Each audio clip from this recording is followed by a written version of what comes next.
Stop waiting 10 years to rebuild credit after bankruptcy. You can hit a 700 score in exactly 12 months by destroying the false baseline trap holding your file hostage. Here is what almost every bankruptcy filer gets wrong. They treat the discharge like a single 10-year sentence, sit on their hands, and wait for the calendar to fix the file.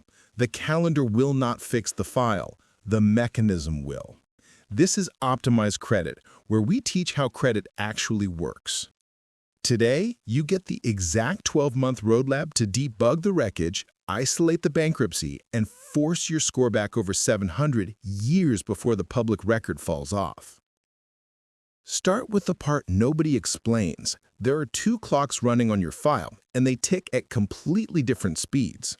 The reporting clock is the one everyone talks about. Chapter 7 stays on your credit report for up to 10 years from the filing date. Chapter 13 stays for up to 7. That is the public record clock, and you cannot speed it up. The rebuilding clock is the one that actually controls your score, and it can start moving the day after discharge if you debug the file correctly. Because here is the dirty secret of post-discharge credit. A bankruptcy is a legal event. The credit reporting system is a separate machine, and that machine does not always update on time. So before you open a single new account, pull all 3 reports 30 to 60 days after discharge and read every line. Discharged accounts must show a balance of 0. The status must explicitly say included in bankruptcy or discharged. They must not keep updating month after month with new 60 or 90-day late payments after the filing date. That is a phantom delinquency, and it suppresses your score like the debt is still alive. It gets worse.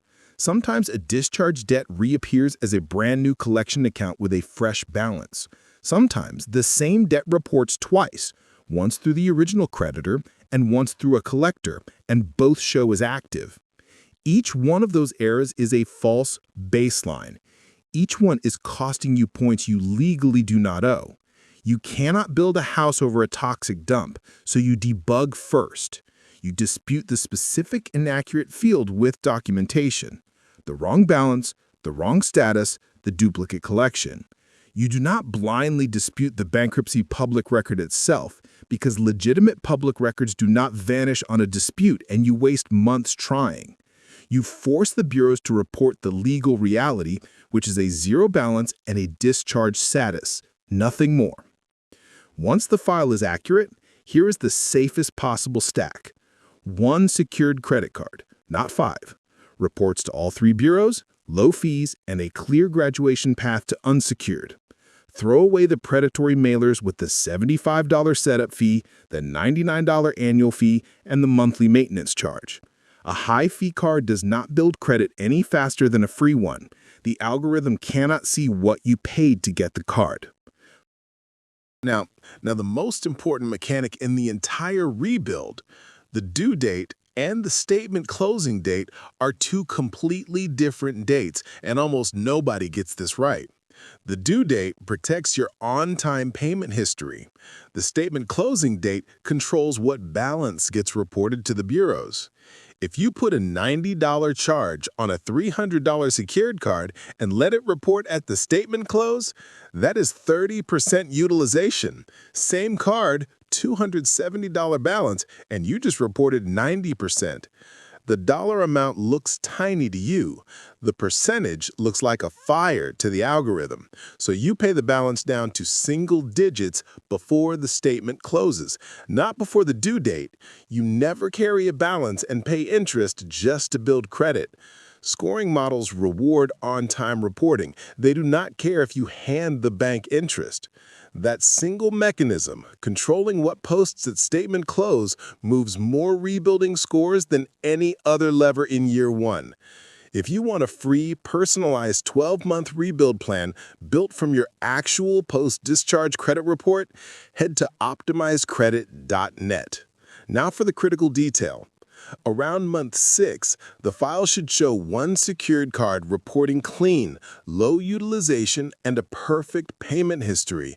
That is when you add installment debt, a small credit builder loan or a modest installment account, not because you need the debt, you do not, but because scoring models want to see that you can handle both types of credit. Revolving control and installment debt solve different problems, and the file scores stronger with both. Authorized user trade lines come third, not first. They work when the file is clean but thin, and you need the extra push of age and available credit to cross a specific threshold. They are an optimization tool, not a cleanup tool. A trade line will not fix a file still choked with miscoded discharge debts. Adding age to a broken file just gives you an older broken file. Clean first.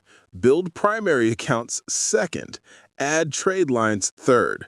Now here's where the timeline gets interesting because the mortgage windows are way shorter than people think. FHA opens at exactly 2 years post-discharge for Chapter 7. With Chapter 13, you can often qualify after just 12 months of on-time plan payments with court permission.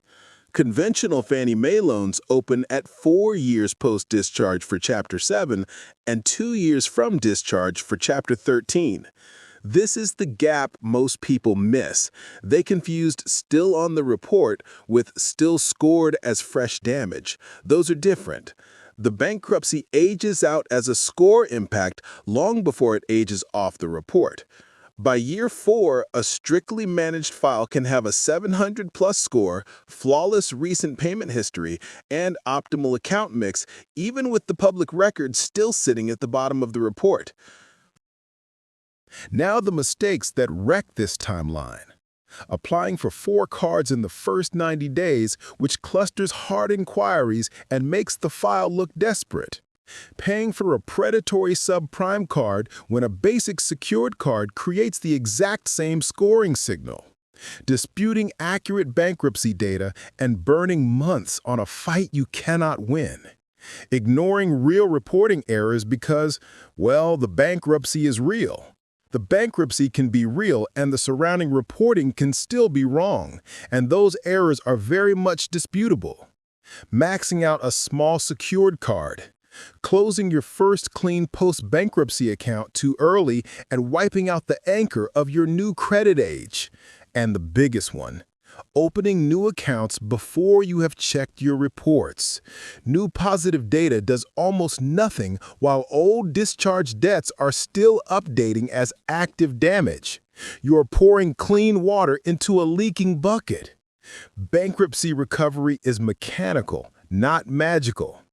2 clocks, the reporting clock you cannot change and the rebuilding clock you completely control. Debug the discharged accounts so they stop reporting like live debt. Add 1 secured card and control the statement close balance, not the due date balance. Add installment debt at month 6. Hit FHA eligibility at year 2 and conventional at year 4. The bankruptcy stays visible, the score does not have to stay broken. Understanding these foundational rules is only step 1. To map out your exact next moves, run a free profile scan and get your 30-day action plan at optimizecredit.net. And make sure to subscribe for more step-by-step credit education.